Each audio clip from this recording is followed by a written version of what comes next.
up to 4/5 were civilians, between 5/7 and 4/5 were civilians. 350 were children. On the Israeli side, 13 Israelis were killed, 3 were civilians, 10 were combatants. Half the combatants were killed by other Israelis by accident, what's called friendly fire. And so the ratio was, for every 100 Palestinians killed, 1 Israeli was killed. For every 400 Palestinian civilians killed, 1 Israeli civilian was killed. 100 to 1, 400 to 1. That's not a war. That's a massacre. After those 22 days, Israel tried very hard to defend what it did in Gaza. It had many arguments. Time doesn't allow me to go through all of them, and time doesn't allow me to give a substantive refutation of all of them.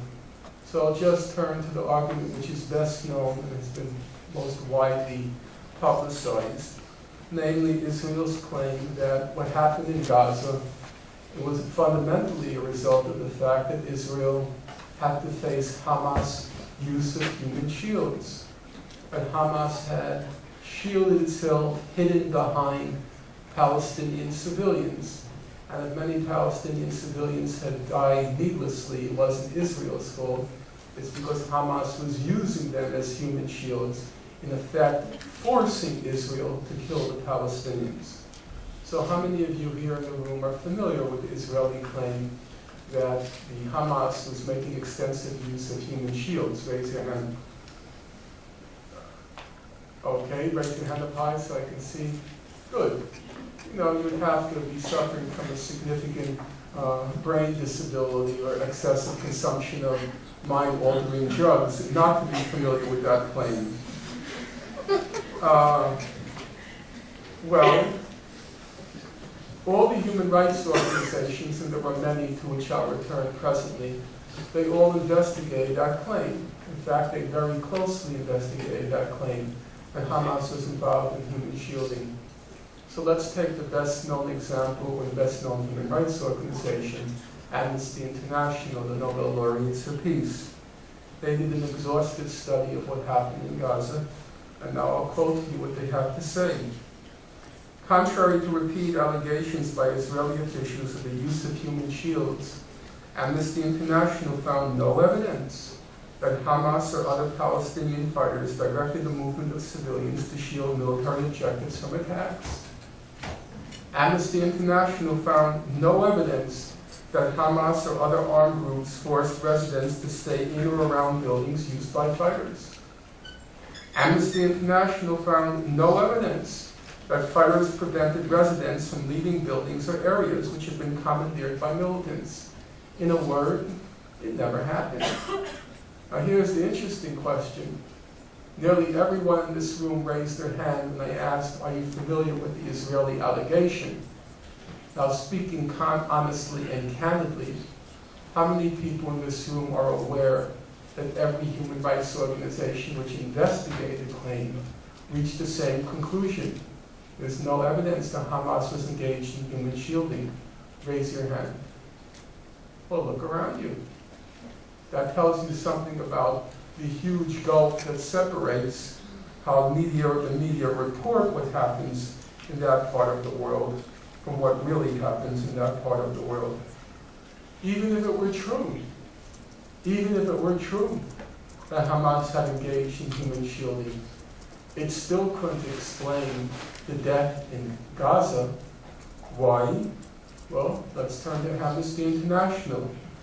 They said, in the attacks that caused the greatest number of fatalities and injuries, Palestinian civilians were not caught in the crossfire of battles between Palestinian militants and Israeli forces, nor were Palestinian victims shielding militants or other legitimate targets.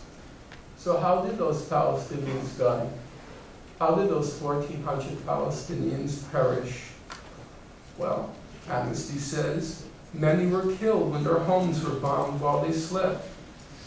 Others were going about their daily activities in their homes, sitting in the yard, hanging the laundry on the roof when they were targeted in airstrikes or tank shelling.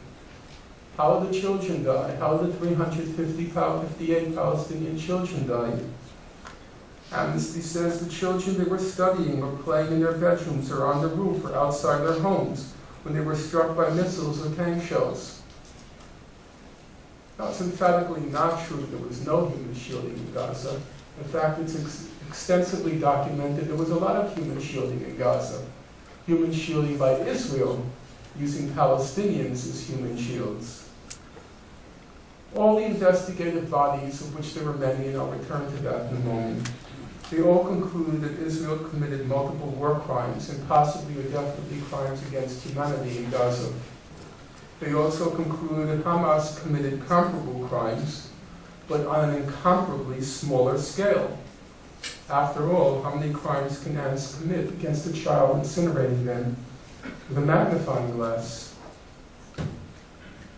After the Israeli massacre in Gaza, many human rights organizations went in, fact-finding missions, human rights organizations, went in to investigate what happened during those 22 days. The best-known investigation was the one that was commissioned by the Human Rights Council of the United Nations, which was headed up by a fellow named Richard Goldstone. Mr. Goldstone is an eminent South African jurist, and he went on to be the chief prosecutor for international criminal tribunals against the former Yugoslavia and Rwanda. After several months, the Goldstone mission, as it came to be called, it produced a very substantial report on what happened in Gaza. The report ran to about 500 pages. Time, of course, doesn't allow to go through in any detail what he had to say or what the mission had to say, but it's worthwhile at any rate to quote the conclusion. The Goldstone report concluded, and I'm quoting them, that Israel launched a deliberately disproportionate attack designed to punish, humiliate, and terrorize the civilian population. Israel launched a deliberately disproportionate attack designed to punish, humiliate, and terrorize the civilian population. Notice Mr. Goldstone doesn't say that Israel launched the attack to deter the rocket assault on Israel for a very obvious reason.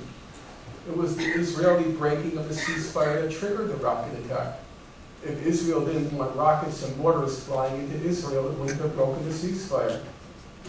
The purpose of the attack, exactly as the Goldstone report said, was to punish, humiliate, and terrorize the civilian population.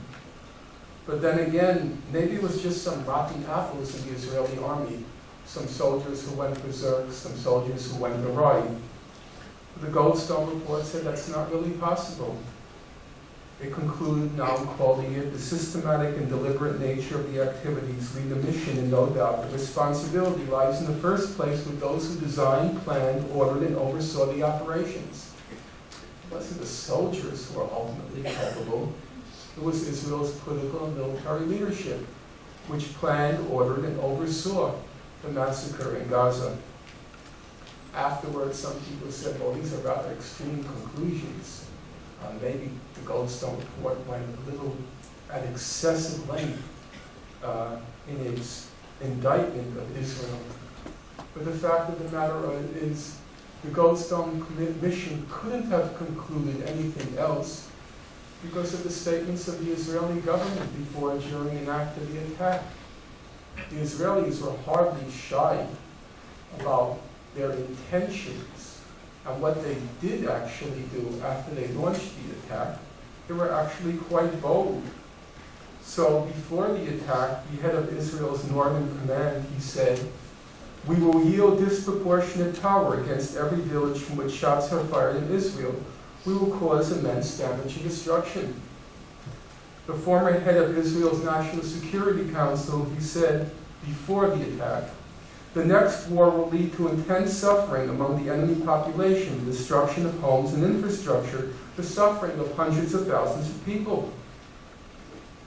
During the attack, Israel's foreign minister, Mississippi Livni, he said, and now I'm quoting her, "Hamas now understands that when you fire on Israel's citizens, it responds by going wild.